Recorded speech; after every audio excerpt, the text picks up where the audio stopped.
ओम नमः शिवाय। मैं हूं एस्ट्रोलॉजर के एम सिन्हा और मैं अपने यूट्यूब चैनल पर आप सभी का हार्दिक स्वागत करता हूं। महत्वपूर्ण वीडियो है और पूरा रिसर्च एंड डेवलपमेंट के बाद इस वीडियो को प्रस्तुत कर रहा हूं। देखिए, अभी सूर्य ग्रहण पड़ा था और डेट था 20 अप्रैल। देवगुरु बृहस्पति वर्तमान में अस्त चल रहे हैं और 27 अप्रैल को ये पुनः उदित हो जाएंगे। लेकिन 5 को और 6 को कुछ देशों में 5 और 6 को चंद्र ग्रहण पड़ेगा और ये चंद्र ग्रहण पर ऑलरेडी वीडियो मैं प्रस्तुत कर चुका हूँ। जिनको नहीं मिला है वो हमारे वीडियो सेक्शन पे जाकर चेक कर सकते हैं। अभी जो बात ये करना है कि बृहस्पति देव तो मेष राशि में पहुंच गए हैं और गुरु चांडाल दोष का फॉर्मेशन हो चुका है। गुरु चांडाल दोष का प्रत्येक लगन पर प्रभाव भी बताया जा चुका है, लेकिन सूर्य ग्रहण के बाद जो ये चंद्र ग्रहण हुआ है 15 दिन के अंदर, इसके बाद ऐसी घटनाएं घटित होने वाली हैं जिसके बारे में आपने पहले सोचा भी नहीं होगा।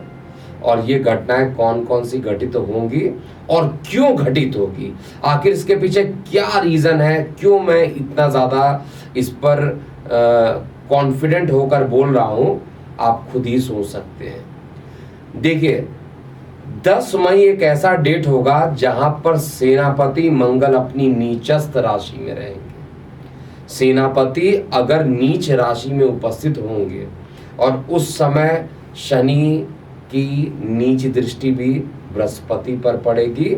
राहु और शनि के प्रभाव में बृहस्पति देव अभी ऑलरेडी आ चुके हैं, जहां पर राहु जो होता है शनि का एजेंट माना जाता है और राहु और शनि की जो युति बनी हुई है और बृहस्पति उसके बीच में फंसे हुए हैं पूरे तरीके से। नैसर्गिक रूप से शुभ ग्रह माने जाते हैं और मंगल देवता के साथ शुक्र देव भी 30 मई के आसपास का डेट रहेगा जब ये अपना राशि परिवर्तन करके अपने नीचस्थ राशि मंगल के साथ शुक्र भी उपस्थित हो जाएंगे। हालांकि शुक्र का जो नीच राशि होता है वो कन्या होता है, लेकिन नीच के मंगल के साथ शुक्र शुभ ग्रह, यानी शुभ ग्रह बृहस्पति भी पीड़ित और शुभ ग्रह शुक्र भी पीड़ित। जब दोनों ही ग्रह पीड़ित होंगे तो निश्चित रूप से देश में और पूरी दुनिया में एक बहुत सारी परेशानी एक के बाद एक उत्पन्न होगी और इसको नोट करते हुए चलिए। और ये परेशानी सबसे ज़्यादा उग्र हो जाएगी 17 जून। अब आप पूछिएगा 17 जून को क्यों? क्योंकि 17 जून एक ऐसा डेट निकल के आ रहा है ज्योतिषीय रूप से, क्योंकि इस समय शनिदेव वक्री गति में प्रारंभ कर देंगे और शनिदेव की जो तीसरी दृष्टि होती है सबसे खतरनाक मानी जाती है और उसमें भी खतरनाक तब हो जाते हैं जब ये तिरछी नज़र से देखते हैं। वक्री दृष्टि और वो किस पर पड़ेगी? बृहस्पति देव पे पड़ेगी और बृहस्पति देव पर नीच की और बृहस्पति देव पर वक्री दृष्टि का पड़ना, गुरु चांडाल दोष का पड़ना, गोचर में एक शुभ ग्रह तो पूरी तरीके से पीड़ित रहेगा जो कुंडली के लिए द्वितीय, पंचम, नवम, दशम, एकादश भाव के कारक होते हैं। बृहस्पति देव पीड़ित होने से कोई भी शुभ काम, शुभ मुहूर्त बहुत जल्दी नहीं निकलेगा, ये भी नोट कीजिएगा। बृहस्पति देव पीड़ित रहेंगे तो भगवान पीड़ित रहेंगे। बृहस्पति देव को साक्षात देवताओं के गुरु माने जाते हैं और भगवान तुल्य माने जाते हैं। इसीलिए भगवान पीड़ित रहेंगे तो पूरे वर्ल्ड में त्राही त्राही मचेगी। और साथ में जो बची जो टेंडेंसी थी, जो पॉजिटिव हो सकती थी, उसमें भी शुक्र देवता जो दूसरे अच्छे ग्रह माने जाते हैं, जो हमारे देश के लग्नेश भी हैं, वृषभ लगन की कुंडली हमारे देश भारत की बनती है, तो वहाँ पर ये भी नीच के मंगल के साथ युति करेंगे। और मंगल नीच के कब तक रहेंगे? 10 मई से लेकर 1 जुलाई तक का जो टाइम रहेगा ये नीच के रहेंगे। तो हर तरीके से देखिए, हर तरीके से अगर आप चेक कीजिए, सारे शुभ ग्रह नीच राशि मतलब पीड़ित रहेंगे और सेनापति मंगल नीच राशि में रहेंगे। ये सभी इंडिकेट कर रहे हैं कि आने वाला जो समय रहेगा बहुत खतरनाक होने वाला है। और ये मैं निश्चित रूप से बता रहा हूँ, आप किसी भी ज्योतिष जिनको आता है वो मेरी बात से डिसएग्री एटलीस्ट नहीं करेंगे, वो इस बात को एग्री करेंगे कि हर तरीके से समय जो है खराब है। अब शनि वायु तत्व है और जो ये देवगुरु बृहस्पति है वो आकाश तत्व है।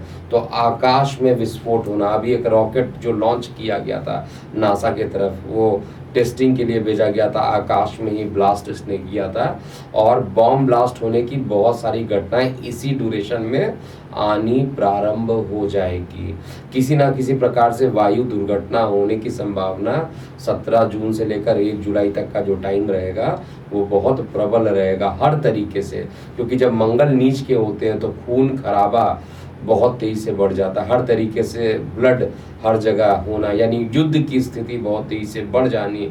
और साथ में मंगल जब नीच के हो जाते हैं तो दुर्घटनाओं का दौर प्रारंभ हो जाता है, आग ही आग हर तरफ लगता है। और ये सत्य है, अगर नहीं विश्वास है तो 1993 में भी ऐसी घटना हुई थी जब शनि अपने मूल त्रिकोण में जाकर नीच दृष्टि डाल रहे थे, वक्र दृष्टि डाल रहे थे और मंगल देव भी नीच के हो गए थे। आप उसको टैली कर सकते हैं। उसी बिहाफ पर मैं बता रहा हूँ ये समय अभी भी खतरनाक है और इस समय के खतरनाक होने के कारण शेयर मार्केट, क्योंकि रिजल्ट सीजन चल रहा है तो अभी फ्लक्चुएट ये कर रहे हैं।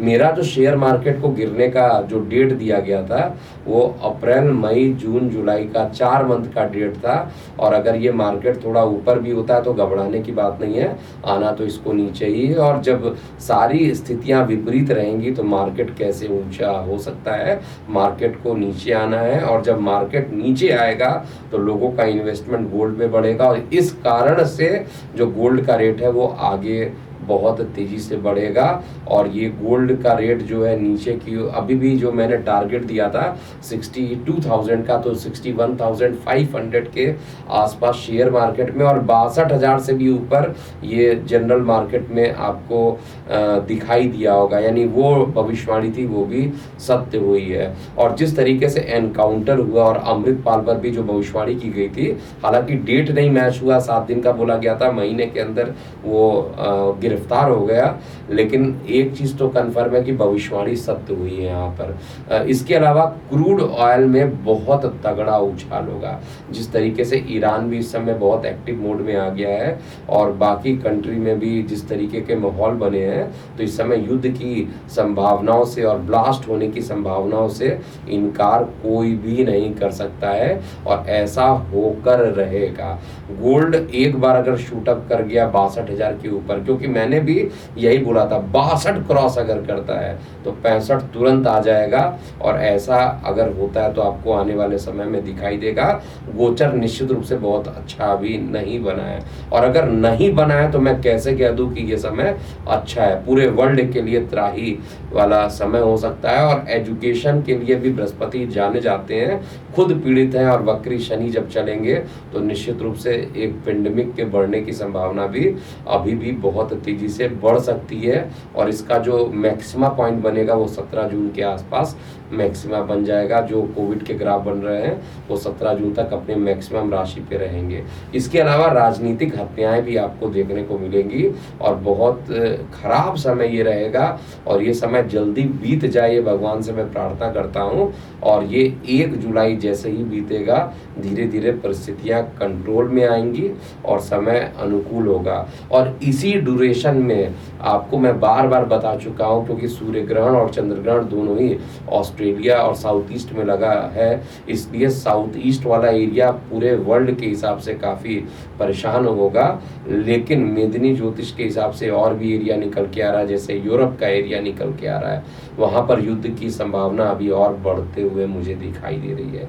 तो ये था जो आने वाला समय रहेगा। गुरु चांडाल दोष बनना, सेनापति का नीच होना और शनि का वक्र नीच दृष्टि बृहस्पति पर डालना और राहु और शनि के प्रभाव में बृहस्पति के आने वाले समय पर जो प्रभाव होगा, तो अभी मैं केवल एक ही चीज कह सकता हूं कि इन सभी चीज से बचने के लिए सभी लोगों को इस समय कम से कम विश्व का कल्याण होने के लिए महामृत्युंजय का जाप विश्व के लिए ही करना चाहिए, क्योंकि ये समय आने वाला हर तरीके से प्राकृतिक आपदाओं से लेकर राजनीतिक स्थितियां भी बहुत उथल पुथल मचने वाली है।